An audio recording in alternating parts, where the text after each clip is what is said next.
ተመልካቾቻችን ወደ ኢትዮ ቢዝነስ የሁነት መረጃችን እንለፍ። ከሰሞኑ ኢትዮ ሪል ስቴት አዋርድ ተዘጋጅቶ ነበረ። በዚህ የሽልማት ስነ ስርዓት ላይ የተለያዩ የሪል ስቴት አልሚዎች ሽልማትና እውቅና ተበርክቶላቸዋል። በሀገራችን የሪል ስቴት ሴክተሩ የሚመራበት ህግና ስርዓት እንዳልነበረው ይታወቃል። ነገር ግን ከቅርብ ጊዜ ወዲህ ትኩረት እያገኘ ይገኛል። ይህ የሪል ስቴት እውቅና መርሃ ግብርም እንግዲህ በሴክተሩ ላይ የተሻለና የተነቃቃ ግብይት እንዲፈጠር የተሻለ የሚፈጽሙም ለላቀ ስኬት እንዲበቁ የሚያስችል እንደሆነም ተስፋ ይደረጋል።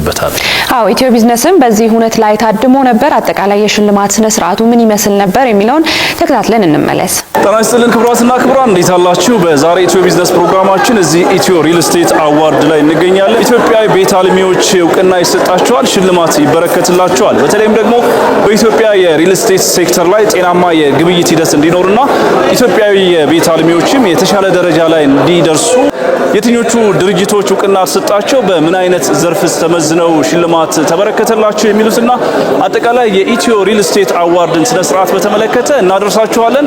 በዘርፉ ላይ ብዙ ባለሙያዎች ይሳተፋሉ፣ የሥራ ዕድል የሚፈጥር በመጨረሻም የማህበራዊ ፍላጎት የሰውን ብሎም የኢትዮጵያን ችግር እየቀረፈ ያለ ሴክተር ነው። ፋይናሊ እኛ ይሄን አዋርድ እናዘጋጅ ብለን ስንነሳ ራሳቸውን ለማስመዘን ለማሳየት እየሰራን ነው ብለው ምንም መረጃ ሳይቀንሱ ሳይጨምሩ ለሰጡን ሪል ስቴት አልሚዎች በጣም አመሰግናለሁ። ሽልማት በባህሪው አደራ ነው።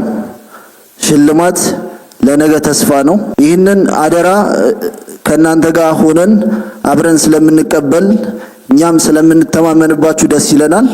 አርኬ ኢቨንት ኦርጋናይዘር አሁንም አብሯችሁ የእናንተን ከፍታ ሁሌም ለማክበር ይሰራል። ዛሬ የከፍታችሁ ቀን ነው። እናመሰግናለን። መልካም ምሽት።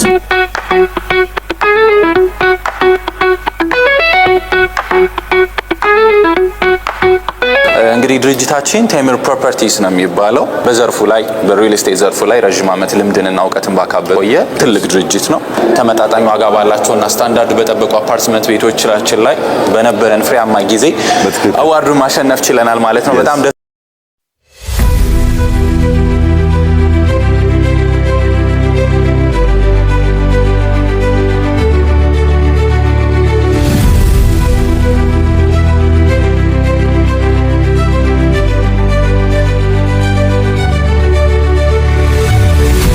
ቴምር ሪል ስቴት ከ8 በላይ ሳይቶችን ጥንቅቅ አድርገን አስረክበን አሁን ደግሞ ሳር ቤት ቫቲካን ኤምባሲ አቅራቢያ ሊሴ ገብረ ማርያምና አዋሬ ላይ ከባለ 1 እስከ ባለ 3 መኝታ ቤቶችን በተለያዩ የካሬ አማራጮች እስከ 35% በሚደርስ ልዩ ቅናሽ ለጥቂት ቀናት ብቻ የሚቆዩ አፓርትመንቶችንና ሱቆችን ደግሞ በፒያሳና በቃሊቲ በገላን ከ500 ሺህ ብር ጀምሮ ቅድመ ክፍያ በመክፈል በ2.5 ሚሊዮን ብር ሙሉ ክፍያ ለሽያጭ አቅርበናል። ልብ ይበሉ፣ ያለምንም ወለድ የግንባታ ጭማሪ በኢትዮጵያ ብር ብቻ ከፍለው የሚዋዋሉ